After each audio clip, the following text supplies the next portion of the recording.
Hi, I'm Sandi Genovese, and the project that we're making today is so cool. Here is a serving tray I have another step to show you, but this is something that I am making for a new couple that moved into my neighborhood as a housewarming gift. I wanted to do something that was personal. So what I did was I took several pictures of their house, and then I picked which one I liked the best and printed that out. And then I waited for a really nice sunset, and I took a picture of the view from the house from the sunset. And then I added some personal details. I decorated it much like a scrapbook page. When I flip it over, you can see that I tore a page out of the map. I just went to Staples and I bought a whole atlas, and I tore out the sheet. It's got the whole US in there. I tore out the sheet so that I could use a sticker to highlight where Laguna Beach, the city, is, and then that goes on the back. Now this size is dictated by the tray that you purchase, and there are tons of choices at all kinds of furniture stores and home import stores. I think I got this one at Pier 1, but the size of this just needs to easily slide into the base of the tray. Now you don't want to put drinks or decorations, candles on top of the paper directly. You want to protect it. So what you do is you go to the hardware store and you have a piece of plexiglass cut. Don't take this in. You don't want it to get fingerprints on it. But when you go to any home improvement store, or I went to my local hardware store, I also went to Lowe's, I went to Home Depot, they all will cut plexiglass for you for free when you buy a sheet of it in the store. So you take in a piece of paper that's the correct size, use that as a guide, and have them cut this for you. I left this on so you could see it comes protected with all the plexiglass just to protect it from scratches. It comes with this plastic, and once you're finished, you're gonna just pull this off. And you're going to pull it off of, it's actually on both sides, because, you know, they've just done a really nice job of making sure that your finished piece of plexiglass is going to be nice and clear. I wanted you to see how it's going to come. Sometimes, some depending on the brand of plexiglass or the thickness, sometimes this covering is blue and it makes it seem like it's not clear plexi, but it is. It's just a protective layer. Once this is pulled off, it's even difficult to tell once I set this down here that there's anything there because it's so clear. This then becomes your tray. And if you want to take over a bottle of wine, it's very cool to use as a serving tray. If they want to set it on a coffee table, you could do some fun things with a little assortment of candles. But the cool thing about it is because the plexiglass will easily lift off, it's easy for you to switch this out. And so what they can do, if they're having a holiday party, they can put in something for holiday decoration. Or if they're having a birthday party, they can switch it out for that. I'll show you some more choices when we're finished. But let's start now with the creation of the insert that's going to go inside your tray. So as I mentioned, the first thing you want to do is you want to measure the size of the inside of the tray and make sure that your paper will easily fit inside there.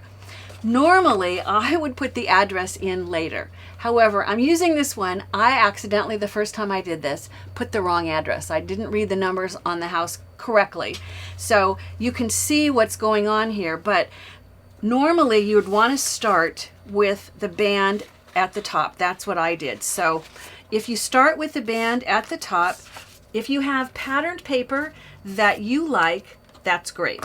I didn't have patterned paper in the color I wanted, so I just took a watermark ink pad in order to create my own patterned paper. Now, because this is going to a couple, I didn't want it to seem too frilly. I wanted it to be something that both would appeal to a guy and to a gal. So I just picked a stamp that has a pattern that looks a little bit like, I don't know, a little bit like damask or brocade. And I go right off the edges. I'm not going to stop to do the whole thing, but you would create a pattern using whatever is your favorite stamp or using your favorite patterned paper. Once you have that created, you're going to attach that to the top. So I'll go ahead and place adhesive on the back, and I know I always say this, but just in case you haven't watched before, More adhesive for you. This is just faster. I only put enough on there so it will stay together long enough for me to build the project for you to see how it's done. Okay, once you have the band on there, then the next step would be to add the little strips of color that I just think add some nice pop. Now normally you could put a whole stripe, but the photo is going to sit over here and I don't need to waste it. So because I had these little pieces left over, I figured, well, instead of making a fresh one, I can use these. So I'm just going to tuck these on the ends because I know that that's where it's going to show. And I know that the photo of the house is going to sit in the middle section and it will cover up anything that's in there. At this point, I would lay down the two photos and move them around until I liked how they looked.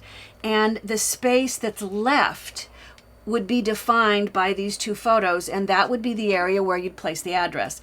As I said, I went ahead and used this one to show you because I used a stencil and I just laid it down in order to print out the numbers. And when you're doing something kind of artistic like this, it is the easiest thing to not pay attention and to spell a word wrong, or in this case, to get an address wrong. So be double careful that you get the address right. I used my stencil. I lightly have pencil lines there, and I've used removable tape.